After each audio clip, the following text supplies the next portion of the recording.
Welcome to Mentoring Moments. Mentoring Moments is a sub-series of the E-Commerce Edge podcast. It is composed of clips taken from Jason's one-to-one and group mentorship sessions.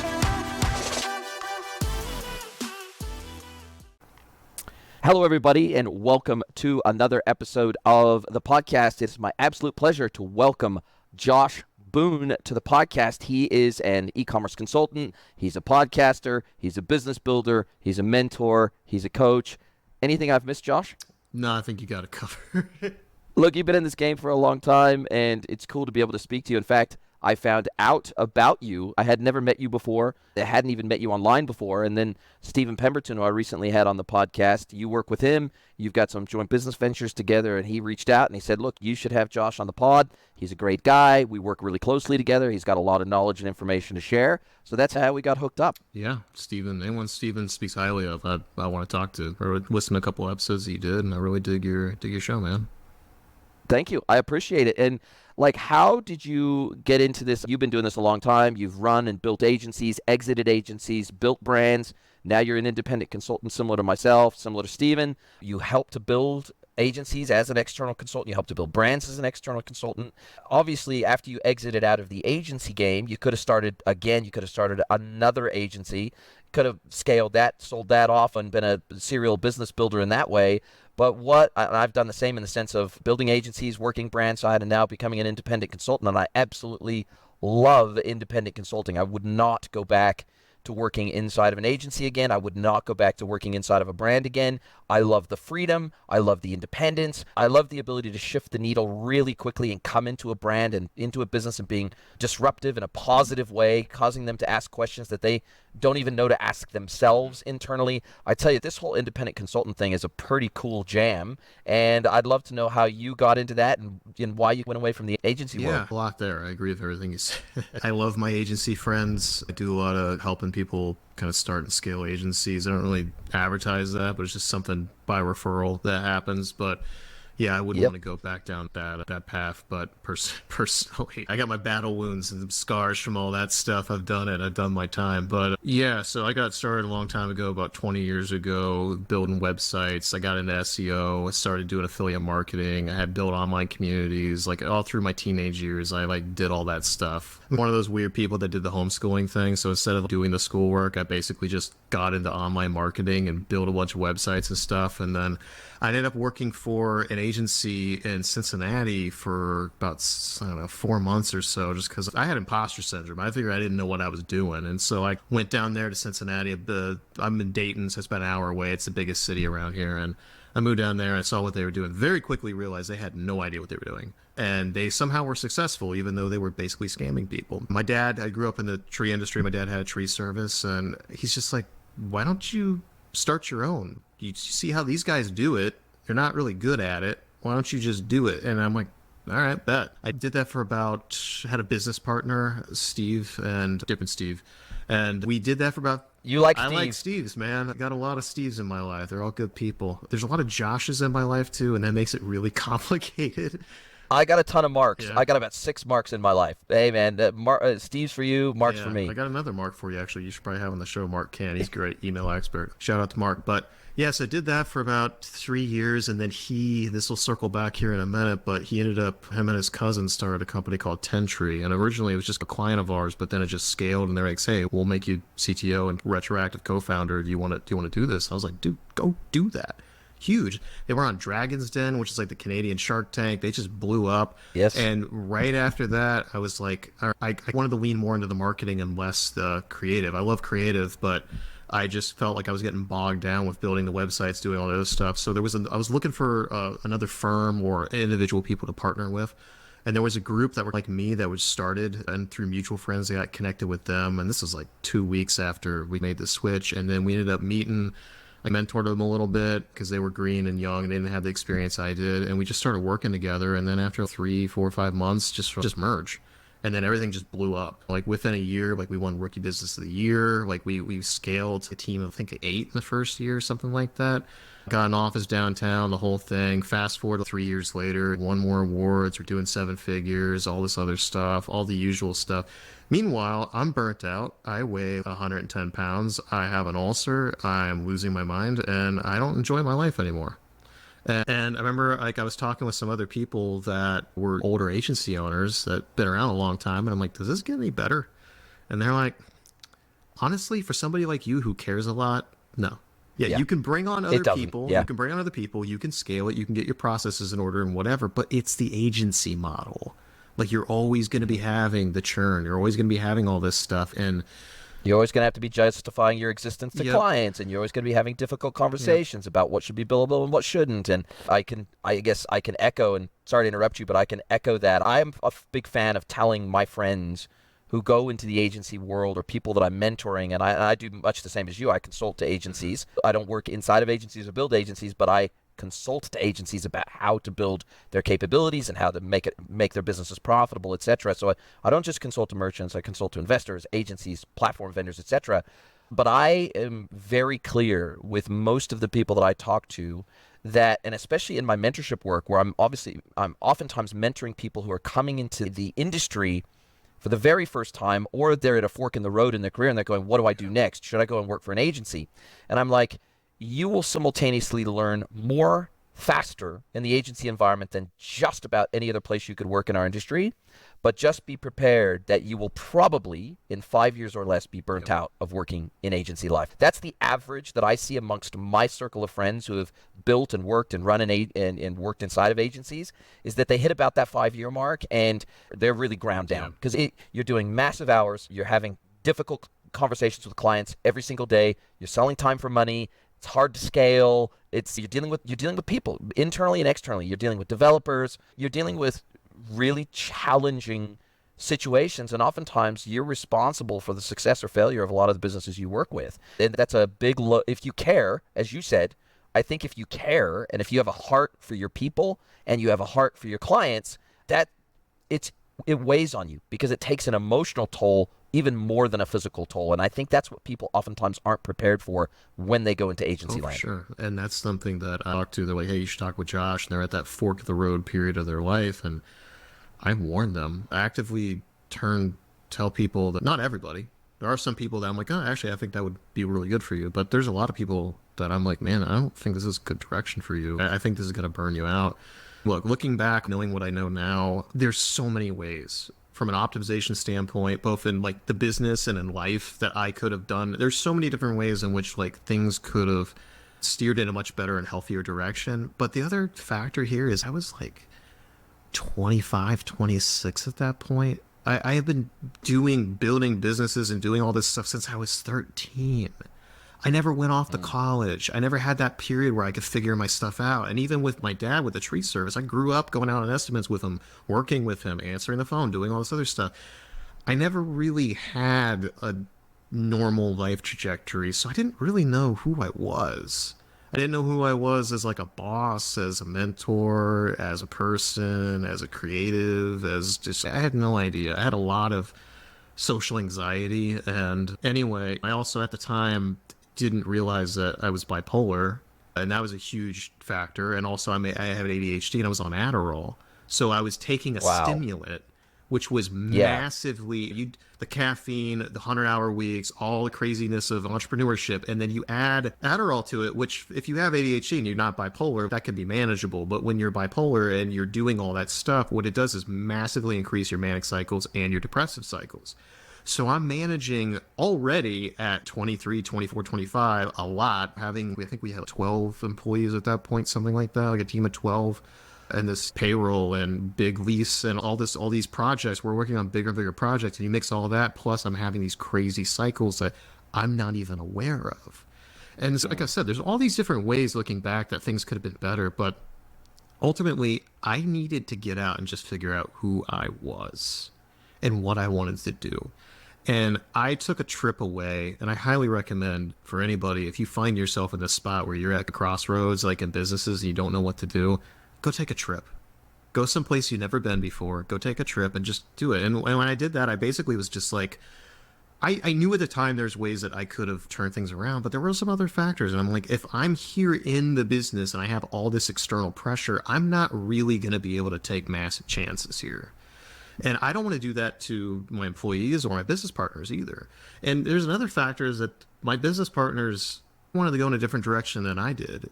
And it wasn't that it was a bad direction or anything. It was just a little bit different. And I wanted to travel and I wanted to go more remote. And we were very based in the local area. So anyway, if you're gone for a month, that's a whole year of stuff. So anyway, I just decided I need some time to myself. And so I talked to my partners. I ended up exiting and I sold my portion of the business. And then I bought an RV. I sold everything. I traveled the country for 2 years. And during that time, I did a lot of consulting and indirectly. I didn't mean to. I wasn't trying to take on work. It was just friends being like, hey, I'm starting this business or hey, whatever. And I'm just advising them. And I really dug that, man. I really dug that. I was like, oh, this is what I liked about working with clients and being able to work on these projects and not get bored working on one thing. That is the cool thing about the agency space. You get to sample around and try different things in different industries.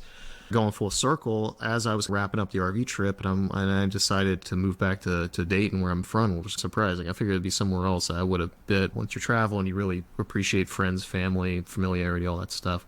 I was catching up with my buddy Steve from the startup, and at this point, they're doing millions and millions a year. They're huge. They're successful. The company's 10 tree. They plant 10 trees for every item they sell. They're blowing up, and he and I were just talking, and I told him, like, I think I'm going to consult. He's, dude, we could use your help. Why don't you just work with us? I was like, I'd worked on e-commerce businesses prior, but that was my due into that. So I came on as like a fractional CMO and helped them with finding a lot of areas of opportunity as they were growing so fast. They got in really early with paid social, really early, and they crushed it because with them, their whole thing was environmentalism. They have great clothing when they're taking photos in Hawaii and all these places, and it's beautiful. They really got in with influencers back before that was really like a thing. They were figuring out even just like how do you compensate the influencers. Like they were figuring that out while the influencers were figuring that out. It's really interesting. So they got some crazy stories with that. But the thing is, when you're that heavy on paid and organic social, there's all these other channels like SEO that they just really didn't focus on, and they didn't have anybody internally that had that expertise, and so they didn't know how to hire for it. They had hired some other agencies, but they didn't really do a great job. And so I came on and I started looking at everything and figuring out, okay, these are the blind spots, these are the opportunities, and then I helped them come up with a game plan. Through them, like I'm going to conferences and I'm getting introduced and I'm meeting like VCs and I'm talking with other founders and other startup founders and such. And I started getting referred to early stage founders, e-commerce space. And so that's where it started to change, where instead of like with them, I came on and they're mid stage and they're farther along. And I'm seeing these opportunities like what you're saying, where you can come in and make really fast changes. Completely started changing with the early stage startups like pre-seed or seed round, and I'm helping them basically come up with what their positioning is, their messaging, their go-to-market strategy, all this other stuff, and I'm helping them find the right people to come on. And I'm acting as that fractional CMO and an advisor. And the advisor is a really important part because a lot of these were first-time founders that, just like you said, they didn't know what they didn't know. And so they start leaning on me increasingly, like, how would you handle this? How would you handle that? And so my bread and butter there for a couple of years was basically early stage startup founders, pre-seed or seed round. They either don't have a strong marketing background or they don't have a CMO or both. And so I would come on and act as that kind of somewhat co-founder, advisor, mentor / fractional CMO / whatever else they need in that regard. So voice of reason inside the business and voice of experience inside the business. Tyrion Lannister, if you will, before the writing got really bad. But anyway, yeah, so I did that for many years. And then in between then, that's where a lot of that other stuff started coming into play. Like people started, hey, this person's going to start an agency. You should talk with them. Hey, this person's thinking about starting a startup. You should talk with that person wants to get into consulting. And again, none of this stuff I really on record said I did, but just people started referring me. And so and I would say the last 2 years I've really shifted more towards, particularly now recently working with Stephen Pemberton, is just like going back and working more with those more established mid-stage companies. They're year 2 or to 5 plus. They've been around for a while. And sometimes they have obvious gaps in their in-house team. Other times they have just had a team that's really solid, but they've just been in the day to day for so long that they just get tunnel vision. And it's not that, if you gave them 5 months away and let them decompress, they come back, they probably see a lot of the same stuff I did. But I'm able to come in. David C. Baker talks about the mayonnaise jar. You're in the mayonnaise jar, you're inside of it, you can't read your own label. But you and me from the outside, we're like, oh yeah, okay, trans fat. This is Yeah, obvious. this is obvious. That's really been cool because you can come in and see gains really fast. And I would say my unique skill set, I think, is seeing opportunities that a lot of people don't, but also seeing how they can all work cross channel and across everything, and you can start hitting 3, 4, 5 different targets with one stone. And that's where me having that agency experience, like wearing all the hats that I have, having worked with probably over 1,000 businesses now, and with every single kind of industry you can imagine, the secret sauce that I have found, and this isn't entirely unique to me, it's probably the same with you, but it is rare, is that having that such diverse experience, not just in skill set, but also just in the industries, you're able to see strategies and viewpoints that people that are just fractionally within e-commerce are not aware of. Such a big deal. Absolutely. So that's really what I've been focusing on, and that's been really fun because you can come in and, like you were saying, just make pretty fast turnaround very quickly. Like one company I worked with, it was like $750,000 in sales within the first quarter, just by being able to come in and make some adjustments to their strategy with their Google ads. And that's just the one thing. And we use that to be able to generate the revenue of being able to do all this other stuff that is going to take a lot longer to see those gains. So it's just been really cool to do that lately. So yeah, that's what I've been working on. Love it. And look, I think I'd love to dive down this rabbit trail before we get into a little bit more about some of the recommendations you have for businesses based on your experience and depending on where they're at in their life cycle as a business from startup to mature. I'd like to dig a little bit deeper into mindset, heart set, the impact on the work that we do, the enjoyment, the pleasure, the fulfillment we get out of that. You and I walked very similar paths, and I've talked maybe about bits and pieces of this before, but grew up in a pretty religious home, wasn't homeschooled, but went to a private school throughout my high school years. And then I didn't go to university. I jumped straight into the world of work myself. I was working in the e-commerce industry right from a very young age. It was the first career I did. I started out in hospitality straight out of high school. And then my first real career was digital, and started working for an agency, had my own e-commerce pure play right in the beginning of that, transitioned into focusing full time on my pure play with a business partner, sold that, went into agency life, and on we went from there. And so I think I've got a similar view on the industry to you, which is I've had this broad base of experience, had my own e-commerce business, worked agency land, have been consulting, have worked with vendors before, and very similar to you, some of the services that I provide now were a byproduct of demand that I didn't even know was there and people being introduced to me. So for example, I never had a proper consulting framework for agencies until an agency came to me and said, hey, would you work with us? And it was like, cool, I need to put a framework together for this so that I can make sure and deliver something concrete for you and something that will actually help you scale your business and help you grow and help with your GTM and which technology platforms you take on and practices you build and then how you monetize that in the market and identify gaps in the market. So I feel like we've walked very similar paths, and mine's been probably slightly less creative than yours, and mine has been more technically and operationally focused than creative and design focused or marketing focused even. Mine's been more operational and technical and as a senior solution architect, etc. But I think that for me, when I grew up in Southern California, moved to New Zealand in my early 20s, lived there for almost 30 years, now live in Mexico. I've been living here for a year and a half. We've moved here now with my wife's a Kiwi from New Zealand. She's only ever lived in New Zealand until we moved to Mexico together. We spent an entire year last year in 2023 traveling around Mexico in our car, driving around Mexico, figuring out where we wanted to live. And this industry has been exceedingly good to me. I'm beyond grateful. And even for COVID, the reality is even before COVID, most of us could work remotely, that work in digital, we could work remotely. But I think pre-COVID, most of my clients still had the expectation that they would see you at least once before they signed on the dotted line to work with you. They wanted to eyeball you. They wanted to shake your hand. They wanted to have you in the boardroom. They wanted to physically feel your presence.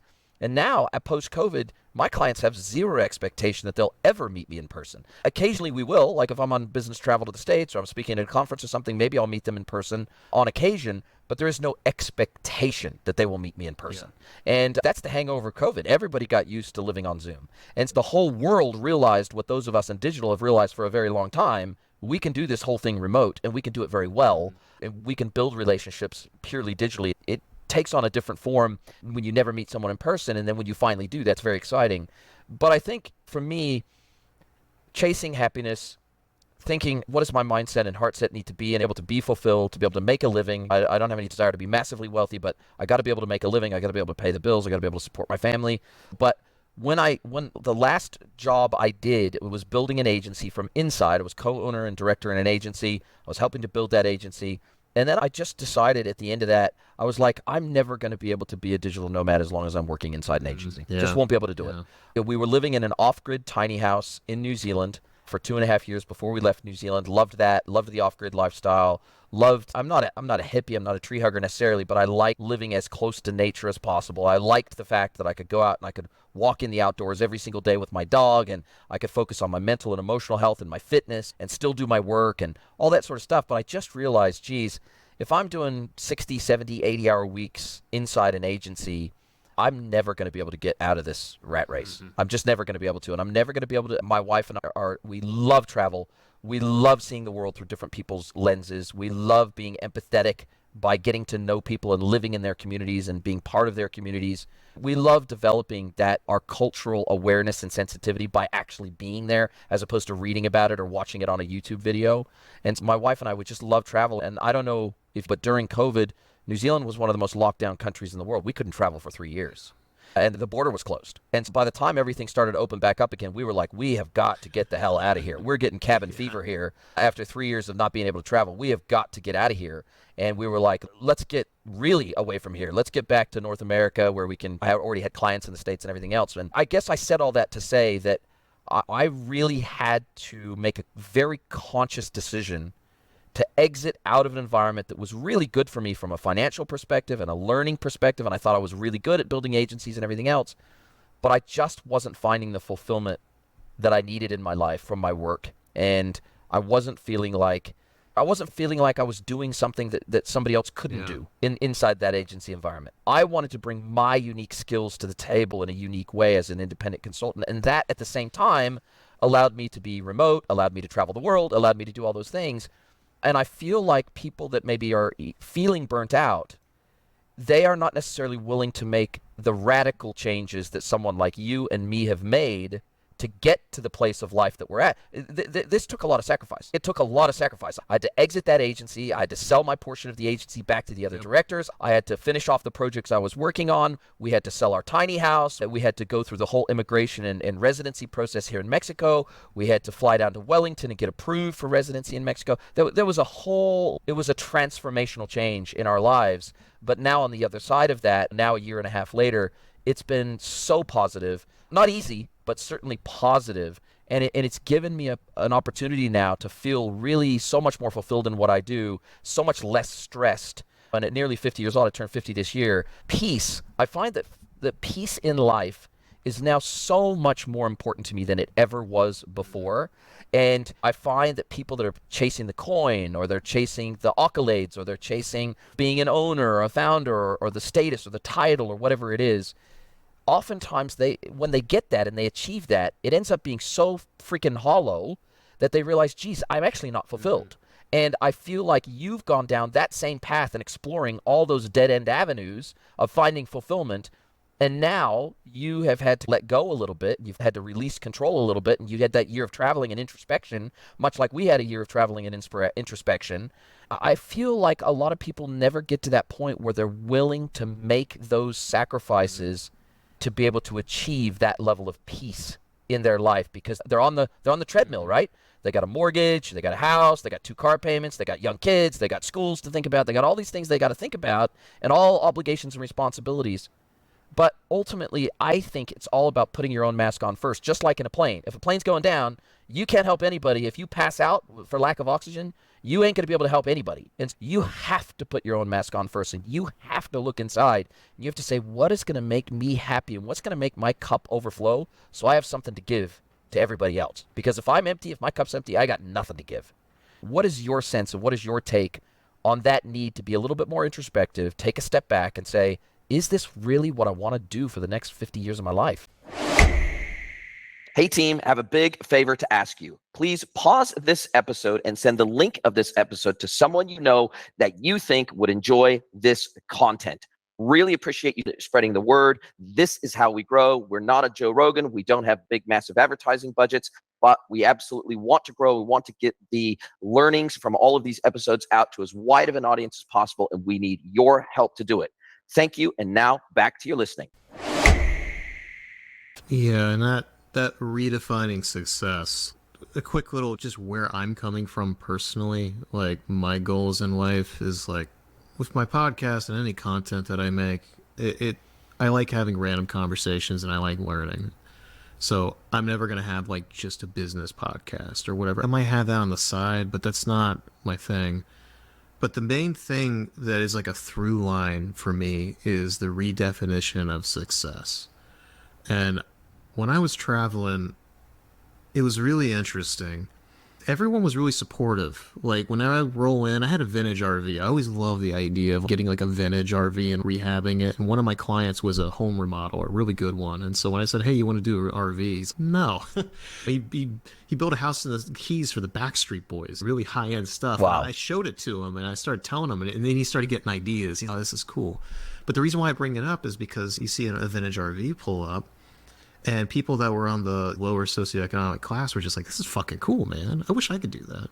And then the people that had a lot of money generally were like, that's cool. I love that you're doing that. You're doing that while you're young. Middle class people were the ones that were the most judgy. But what I find interesting is when I was down in the Keys, I spent some time in the 40 Keys visiting a buddy of mine. And I was down in Key West, and I was talking with a bunch of retirees. And when you're down there and you're in your 20s and you're there during the day and you're not there on a cruise ship, people are generally like, what are you, trust fund kid? What's your deal? And I would tell them, because these people are retired and they're just sitting there drinking. They got nothing else to do. So I would sit there and have these long conversations with people. And I'd tell them what I'm doing. And every single one of them was like, you got it all right, man. What you're doing is cool. You're doing it while you're young, and you take it. And he would tell me the same stories time and time again. I worked my whole life as a lawyer. I worked my whole life as a doctor. I had a successful business. I had a manufacturing business. I had this and that. Worked my whole life because I wanted to retire down in the Florida Keys.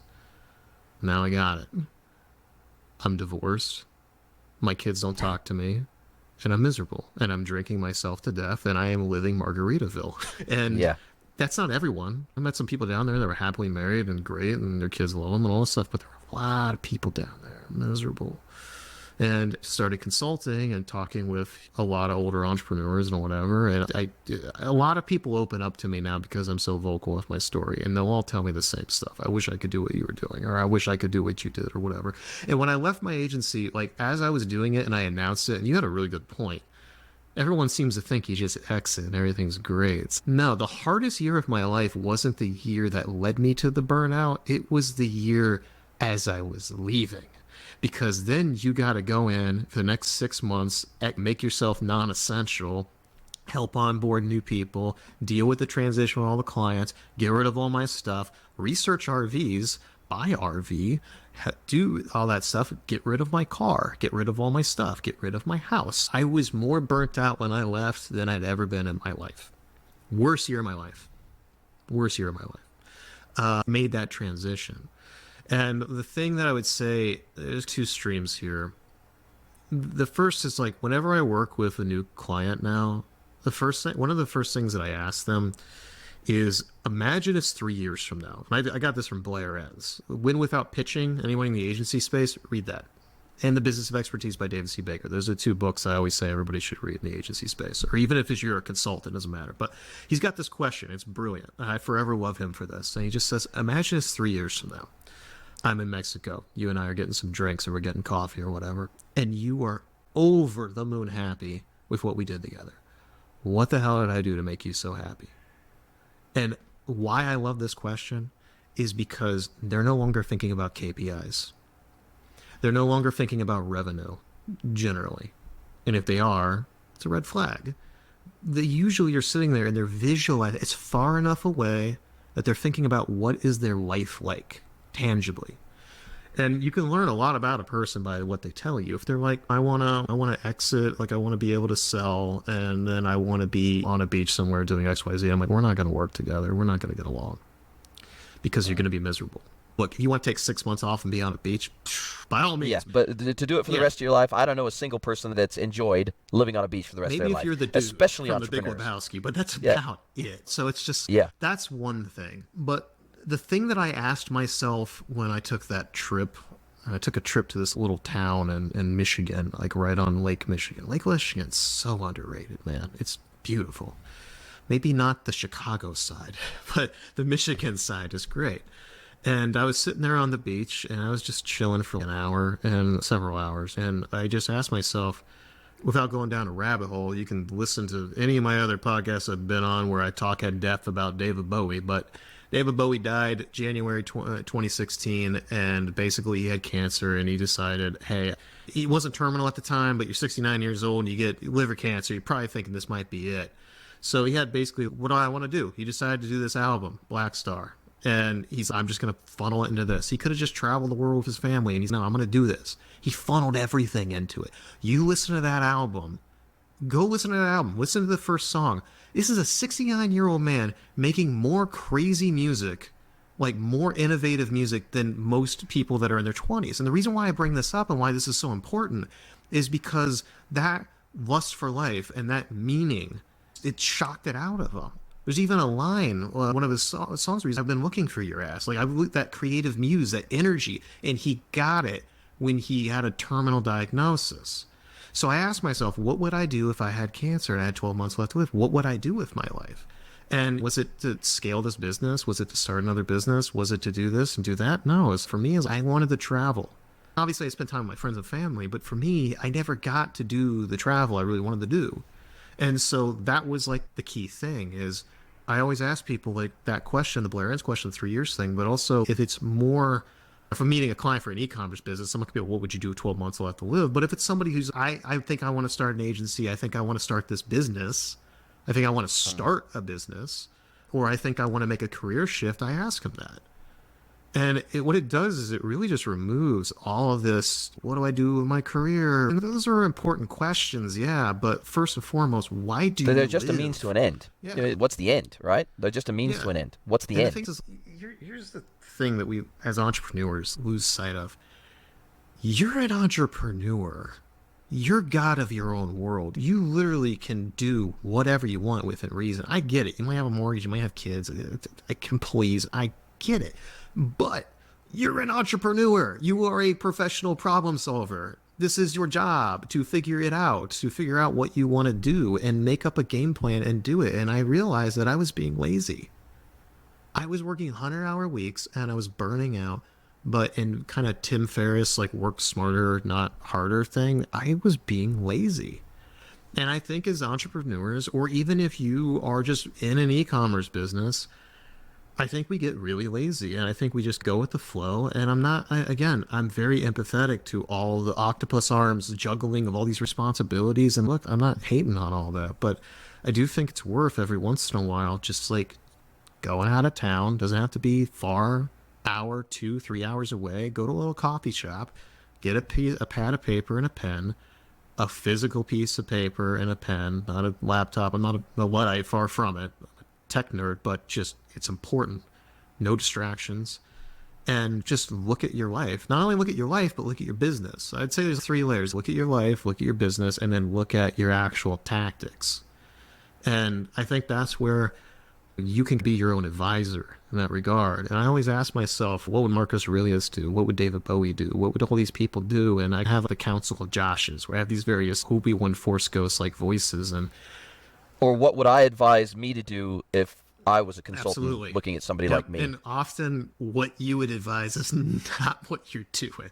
And Yes. yeah, I think that's just so important. But if we had to tie it back to e-commerce, I think that this is a powerful exercise, not just for you as a person, but also for you as your brand. Because if you're the founder, like I'm just speaking to founders here right now, if you're the founder, what you do in your life and why you exist is directly tied to why your business exists. And if you don't think so, you have lost the plot. And if it's just a business, it's just money for you, then I think that you are doing your brand a disservice because you're not actually thinking about the why.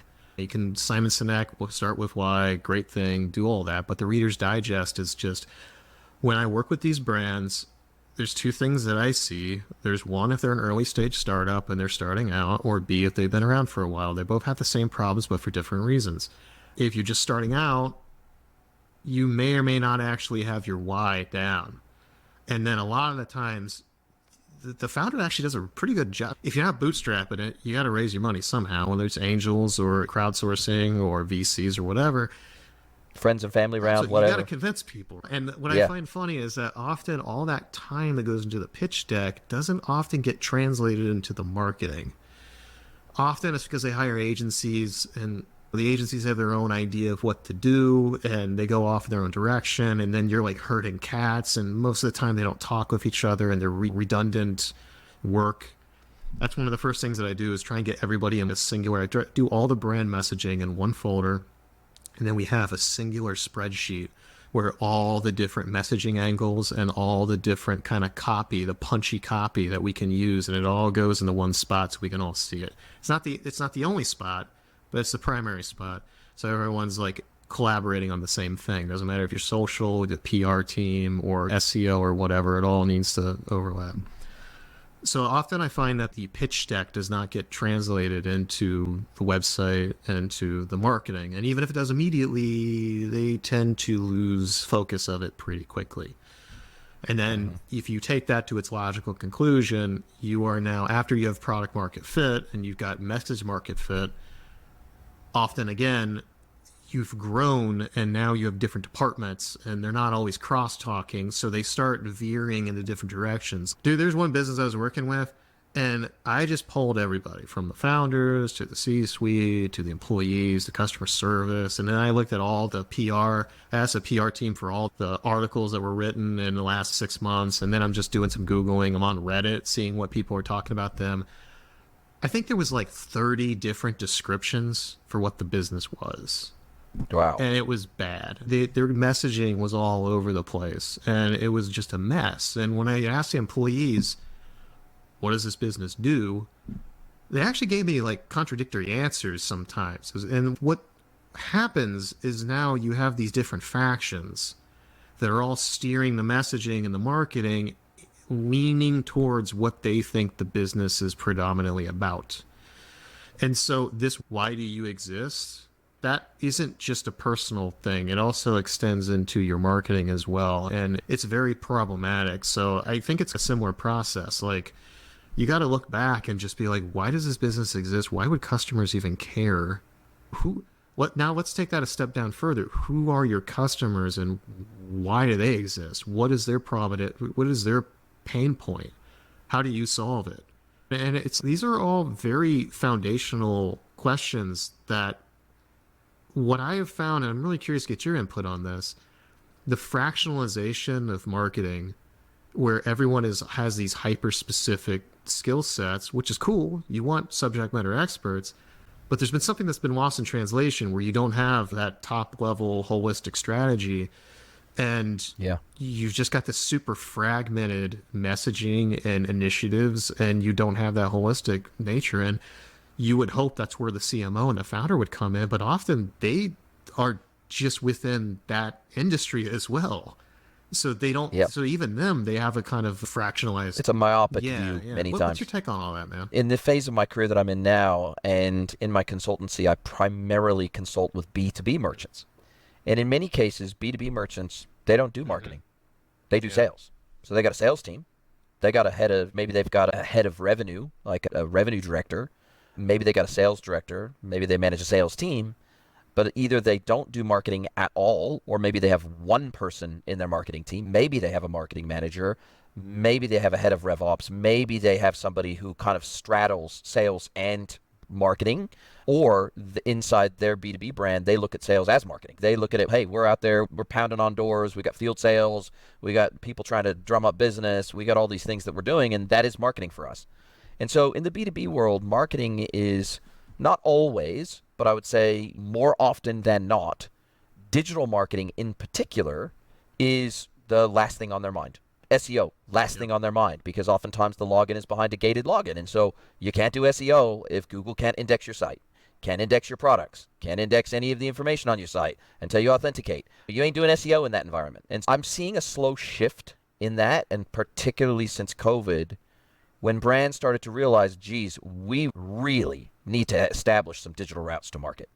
Because, and some of the data coming out shows that over 60% of B2B buyers nowadays, they're millennials. So when they're starting to look for a new supplier, they're not doing that in the yellow pages. They're not going through some industry directory. They're Googling it. If they want to find a supplier for widget X, and you're a supplier of widget X, and they search for widget X supplier, widget X manufacturer, widget X distributor, and if you don't turn up, you might be the best in the industry at that, but you will not be in their consideration set if they can't find you in Google.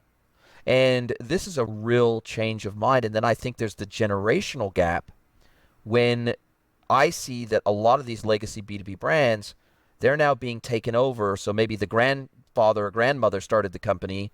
Now we've either got the child or the grandchild now stepping into the role of head of marketing or CEO or CTO or CIO, whatever it is in the business. And they're starting to take over generationally. And that why that I find that those leaders, those generational leaders that are taking over the business that are now digital natives, they are struggling with their why now too, because the why of the grandparent or the why of the parent of why that business came into being isn't necessarily their why of why they took it over and why they want to continue to build it and why they want to continue to grow it, apart from maybe some sense of obligation or legacy. And so they've got to figure out their own why. They've got to figure out their own motivations that's independent of their parents or grandparents that built these businesses that maybe have been around for 100 years. And so this is a real challenge. I think there's two pieces to this. One is, how do we turn them into more digitally native, digitally led businesses? And oftentimes the children and grandchildren of the founders, they're wanting to do that anyway because they're digital natives themselves. And they're going, how could we not offer e-commerce, for example? How could we not do that? Maybe we offer EDI, maybe we offer punch out or e-procurement, but we don't do self-service e-commerce. So if we have a buyer that's not a whale, that's not capable of doing EDI, and they don't necessarily want to have a field sales rep come out and talk to them, and they want to be able to just do their own research. They want to be able to research the catalog on their own, find out what products you carry, find out how much inventory you have, find out what their price is, find out what an EMOQ is, find out what the terms of trade are or how to apply for a trade account. They want to be able to research all that stuff themselves on your website, because that's what they do in their personal life every single day for their own personal buying, because they are digitally native. And this is a real challenge. I think there's two prongs to this. There is the younger leadership coming into these legacy brands and businesses, and how do they deal with that? How do they take the business on a journey of digital transformation without completely destroying the business in the process? Because there will be people that will be further along the journey than others in the business, and there'll be people that are very anti that because they feel threatened by it. And so how do you get people on the bus for this journey? But then secondarily, how do you find fulfillment in that environment? Or how do you decide what your why is? How do you ensure that you enjoy your work on a day-to-day basis outside of pure obligation or a sense of obligation to family and maybe the business name and continuation of the business? Those are the two big things I run into very frequently. Yeah, the buy-in is the most important first step. Worked with a tremendous amount of B2B clients because here in the Rust Belt in Dayton, Ohio, we got the National Air Force Base, and then we also had serious manufacturing. And GM was here. We know we have Fuyao, which is largest auto glass manufacturer in the world, which took over the GM plant. So we're a manufacturing town because we're in the I-71, I-75 corridor. It's pretty much basically Detroit down to Miami and New York to Chicago, like we're connecting it. So that plus the Air Force Base, like a lot of government contractors. So we worked with a lot of contracting agencies and such. And you see the same thing, man. Like the marketing is usually like on a shoestring budget. And then the sales team is, let's say, Mad Men. What's his name? He's got the Lucky Strikes account. It's like the same thing. And what I would always do is I'd always think of ways in which how marketing can amplify what sales is and doesn't seem as a competition.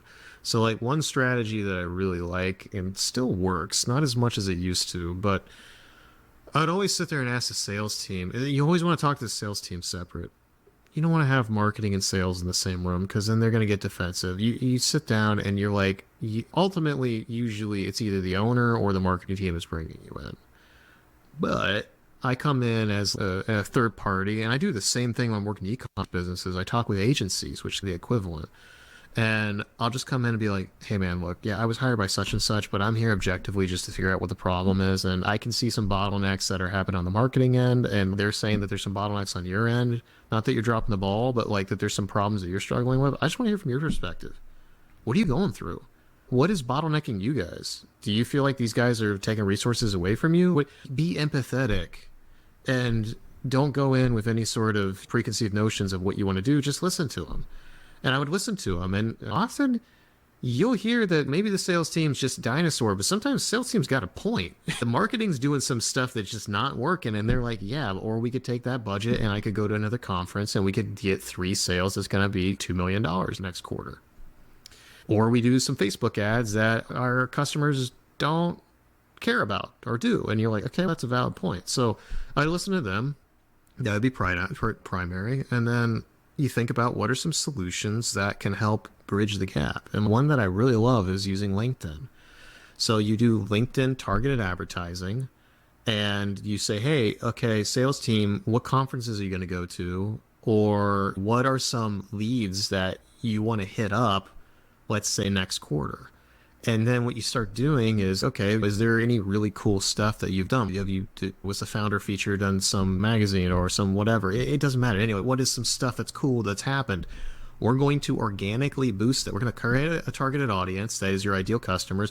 You can even, I don't know, I haven't done this in a little while, so I don't know if you can still do it. Even like finding the actual location of their headquarters, if you think that they actually work there, and then geolocate it within a certain proximity to it, and people in that industry, you probably can target them directly just through process of elimination. Target them and get it organically. Make it look like, don't do ads. Don't do ads. Just promote really cool stuff. And what's going to happen is they're going to scroll past it and they're probably not going to pay attention to it. But subconsciously, they're going to be like, oh, ABC Consulting. And then when your sales team reaches out to them 3 months later and they've seen 4 or 5 of your stuff pop up and it's all been cool, organic stuff, they're going to be like, yeah, ABC, I think I've heard about you guys. Yeah. Or, oh, yeah, I saw you guys at XYZ. And boom, it just went from a cold lead to a warm lead. Or if you already are known in the industry, it's just reinforcing that and getting it top of mind and making it look like you guys have some trajectory and you have some motivation. And then once I explain that, man, I really can't. I've only think of one time which I got pushback on that idea. Everyone's just, wow, okay, yeah, that would actually help a lot. Why not? And so then you start getting marketing and sales working on that collaboratively. Sales starts thinking that marketing is working for them. And that's fine. Let them feel that way. Who cares? Let their ego be stroked. It doesn't matter because it's going to work if you do it right. And then sales is going to start listening to marketing more. And they're going to be like, okay, what else is some cool shit that you got? And then you're going to be able to collaborate. Especially if they don't have to work as hard to go and get new customers. Yeah. If marketing is generating huge amounts of inbound to where sales doesn't have to go out and knock on as many doors and make as many cold phone calls, and they're able to close more accounts and close more revenue and drive up their KPIs, man, everybody's a winner, right? And then the other thing that I've learned also is that if you can there's not a salesperson on earth that I know of that likes admin. And so oftentimes when I'm going and I'm talking to these businesses about establishing their e-commerce channel for the first time, sales initially is really defensive because they're thinking you're going to take commission out of my back pocket, right? But when you explain to them, but you're still going to get commission from your named account. It doesn't matter what channel they actually execute the transaction through. It doesn't matter whether they email you, send you a carrier pigeon message. It doesn't matter whether they ring up customer service and place the order that way, place the order through the e-commerce website, through EDI, through e-procurement. It doesn't matter. They're a named account. You're going to get credit for that, and you're going to get your commission either way. At the end of the day, if we can remove 50 to 75% of your admin tasks that you do today as part of your sales job that you don't love doing, and we can offload those to a digital service instead.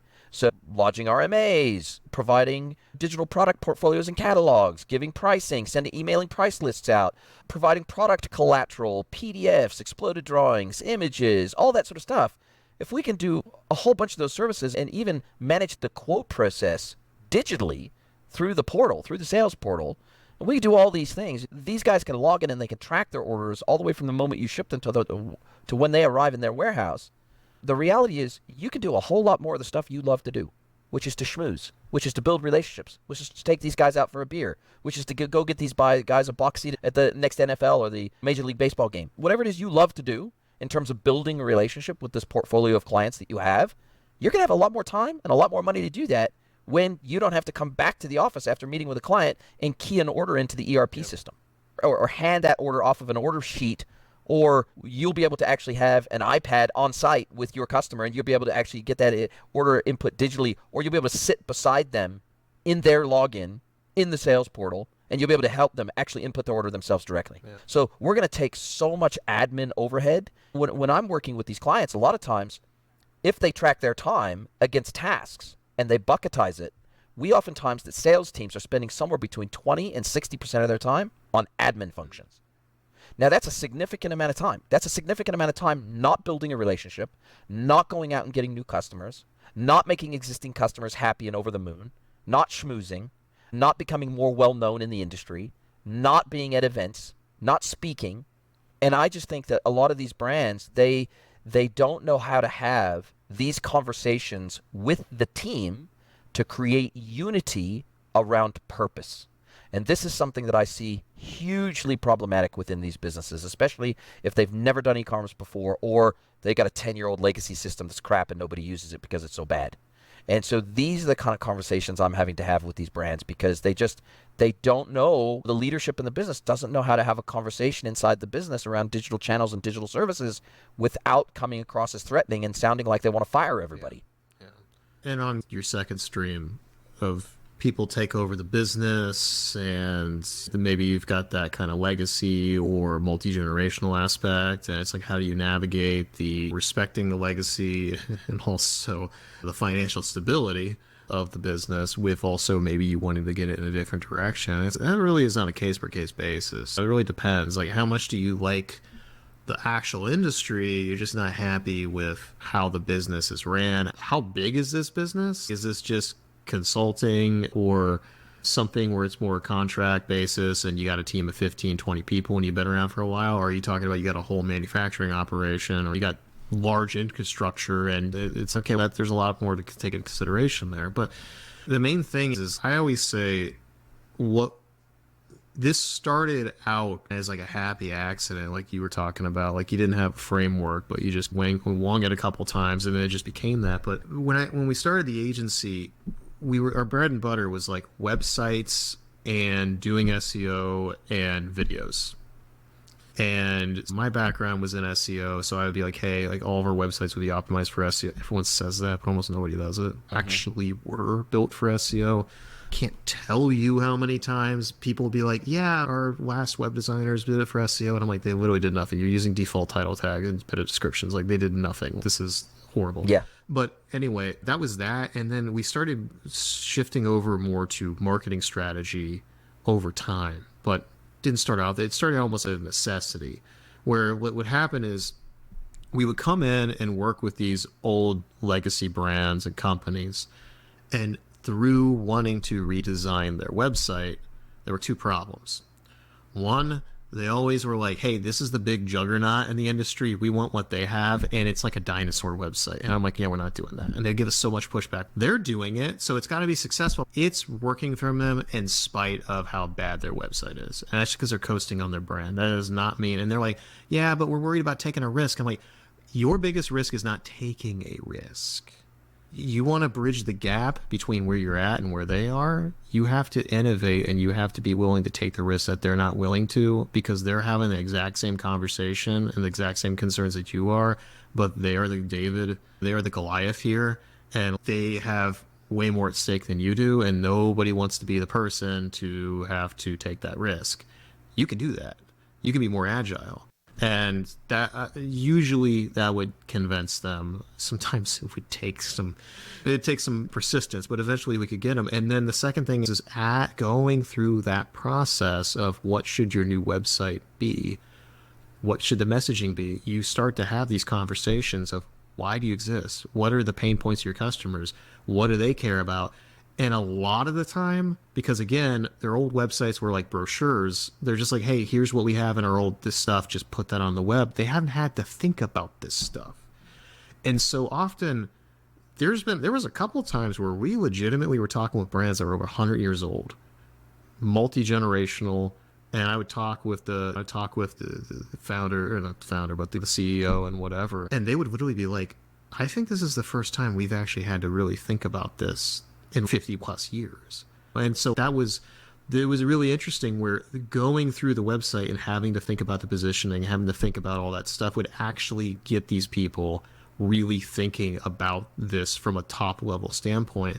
And there were many clients that we worked with that after launching the website, they completely rethought their entire business strategy because it got them thinking. And it's really interesting that David C. Baker, for example, said when he's working with agencies, you always want to, particularly in B2B, you want to think about triggers. It's the same thing with anything. You want to think about triggers. What are the events or the life cycles or the time sequences or whatever? If you're selling wedding dresses, it would be when somebody gets engaged. What is that trigger? Someone's going to have a kid, or someone's going to have this or whatever. What are the triggers for your products or your services? And he said the biggest one for him, and David C. Baker is an advisor to agencies. So he comes in and helps them either think about how to start their agency, how to kind of reposition and optimize their agency, or how to sell or merge with their agency. And he said something really interesting. The number one trigger for him is leases. When the lease on their office space is coming up for renewal, because you have to typically think 10 years ahead. And they're like, do I even want to keep this going? Just think about that. Think about like how that might apply to what you're doing. What are the triggers in your life that like might make you have to rethink some of these things? And also, what does that do for your business? There's a lot of gains in those kind of things. But circle back, it's just, I would really, regardless, I guess the whole kind of through line of this whole thing is, why do you exist? Why is it passionate for you? Why should somebody care? And if you can't answer for that for yourself, then in your business, I think you're going to have a hard time with your customers and your team, for that matter. That's another thing. That company, the one that I was specifically thinking about that had all the problems with all the different, everyone thinking that the company was different things, everyone loved working there previously, but as it started to grow and started having problems, turnover started increasing a lot, because that messaging issue was indicative of a much larger problem, that people were fractionalizing and going in different directions and working against each other.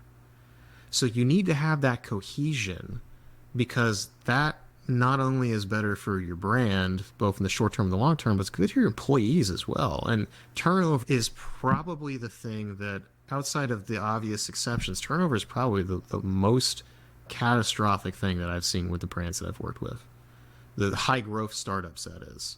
Because it's the amount of reprocessing you have to do just to onboard somebody, the institutional gap. And typically when you start having like turnover, it cascades pretty quickly, because then people are having to do more work more, have more responsibility. And if they're already were on the edge of burning out, then you just basically guaranteed it. And so it's really bad. There unfortunately was one client I worked with, and they had so much turnover. We came in and we started making really good direction, and everyone started feeling really confident. Okay, that things are going in a good direction. One VCs came in and basically decided that because they had way too much equity and they could dictate things, they wanted to go in a different direction. Wholesale redirected all the stuff not only we were doing, but other teams were doing. And within 3 months, like basically the entire marketing department just left because they're like, all this gains we were making and the hopefulness gone. Everything Yes. that we worked with for them was basically just sitting in a Google Drive folder because everyone that had been there that we had taught and got on it, they're all gone. So the people that were coming in there didn't have any of the context, and they could use those things, but they didn't understand any of the context at all. And is it still effective for them? Yeah, but it could have been 10x, 20x as effective if they would have had all those people there that could have implemented it and had 3, 4, 5 years of the institutional knowledge. So it's just really important. And I think that the last thing I'd say on all this is talking about the mental health side of things is I am really glad we're having these conversations. And that, for example, you were willing to even go into these waters when you could have just strictly talked about business. That things are changing. Yeah. I don't feel like that would have been the case 5 years ago. Not to say people weren't doing it, but it wasn't as okay as it is. Like me saying that I have bipolar disorder and ADHD and social anxiety, and I also have an autoimmune condition, which we didn't even get into, that would be a huge liability that if I were to came out 5 years ago and said that, people might not even want to hire me. Because they're like, could you even perform? Now people are like, wow, you're able to perform in spite of that. That's impressive. And I've had people... That gives you a whole new level of empathy for people that are in a similar situation. And at the end of the day, it's forced you to hone your empathy genes over time. And I think that's a critical skill in business. If you don't have the empathy gene and you can't refine that sense of empathy for people around you and people in your team, you're going to struggle. It's that simple. If you can't imagine walking a mile in someone's shoes, you're going to really struggle. It's that simple. And that's another reason why I like traveling, because it helps you to see the world through somebody else's eyes. And when you do that, when you meet them where they are, you don't go to the Hilton. Like we intentionally don't go to major resorts and chains and things like that, because one Hilton is the same. Doesn't really matter where in the world you go. It's the same experience. And the reality is you will never really be able to understand a culture, be able to understand a language, be able to understand their food, be able to understand their motivations. You'll never be able to understand their business context. You just can't understand any of it unless you meet them where they are. And it's the same in inside of our businesses. We have to meet people where they are, not where we hope they're going to be in 2 years' time or 3 years' time. Where are they today? What are their motivators today? What are their concerns today? What are their worries? What are their fears? What are the things that they're trying to achieve in their own life as being part of our businesses? And if you can help them achieve what they need in their own life to be fulfilled and to be happy, then they're going to want to contribute back to you. That's just it's a quid pro quo thing. And I think that luckily, I think the world of just simply paying for a pound of flesh and paying for a piece of someone's soul as part of their salary or their wage, luckily that's mostly coming to an end. And there's been a lot of negative things said about the millennial generation and younger about they feel entitled and they feel like they should have lots of time off and all that sort of stuff. But the one good thing about this is that generation cares more about their mental and emotional health and fulfillment than any other generation before them, and it's forcing employers to start to think about what can we do from a purpose perspective, because your vibe attracts your tribe. It's that simple. And so what can we do to make sure that all the things we're putting out into the world attract the right type of people to our business, not just from a customer perspective, but from an employee and team member perspective? How can we make sure that we are living our values every single day in such a way that we attract people that have similar values to us? And therefore, those people automatically are going to get a lot more fulfillment out of their job because they already are aligned with our purpose in the world and our reason for being. And so I feel like that's forcing a conversation inside businesses that, sure, there's always been entitled people. Doesn't matter what generation. There's always been people that have felt entitled. And there's always been people that have had a great work ethic, crappy work ethic, great attitude, poor attitude, positivity, negativity. We've always had people like that in our businesses. So I don't think there's necessarily that much of a change there. I think just the focus on making sure that we're doing fulfilling work that gives us joy, I think that's been a bigger focus for sure. Over the last 5 to 10 years, that's been a much bigger focus. And I don't see that as a bad thing. I think people just going to work purely for a paycheck, sure, there is some of that for sure, and there will always be some of that, and people will like, hey, I'm willing to take any job I can get so I can feed my family and I can pay my mortgage and I can pay my car payment, and I have nothing against that. But For people that have just a little bit more freedom in their life than that and have saved enough to give themselves a buffer to not have to take the first crappy job that comes along just to pay the bills, I think you go one level above sustenance living, and now people have options, and they have options of working for businesses that align with their goals in life and their purpose for being in the world. And I think that's a very good thing. I don't think there's a downside to that. It's a very good thing, and it's only going to become increasingly necessity for us to have these conversations, because maybe another episode we dive into AI and how all that's going to affect everything. But I think we have a very disruptive meaning crisis that we're going to be approaching as automation and AI becomes increasingly disruptive to careers and everything else. And I think that's going to cause a lot of short-term disruption that's going to be pretty painful for some people. I think in the long run it's going to be wonderful. And I think it's going to open us up to be able to work on what we care about doing. And it's going to open up so many options for people to be artists, to do creative things, to work on things that are actually for the betterment of humanity and aren't just creating widgets for the sake of creating widgets. And I think that's all wonderful. But I think what's going to end up happening is that whether we want to or not, we are going to be forced to have to ask ourselves these questions out of an existential need. And my point would just be like, why wait? Be ahead of the curve. Get a head start on it, man. Like you and I have fortunately we've chosen to get a head start on this, and I absolutely love it. Listen, Josh, I love your attitude. I love your vibe. I love your calm, cool, collected, and look, you've got a world of experience behind you already. It's been a fascinating conversation. It's been probably one of the most interesting conversations I've ever had on the podcast. So thank you. Now, as we come down to the end of our time together, man, an hour is absolutely blasted by. We're at like an hour 10 now, and it's just absolutely flown by. Now's where I get a chance to flip the script, hand the microphone over to you, let you ask me one question, any question you like. It can be personal or professional. So, Josh, Boone, what is your question for me today? Let's do. I'll ask you the question I asked before. It's 12 months left to live. What do you do? Yeah, man, that's such a great question. And the honest answer is I'm not sure. Yeah. The honest answer is I'm not sure. And the reason why I answer like that is because I'd like to think that I'm already living life on my terms and doing things exactly the way I want to do them now.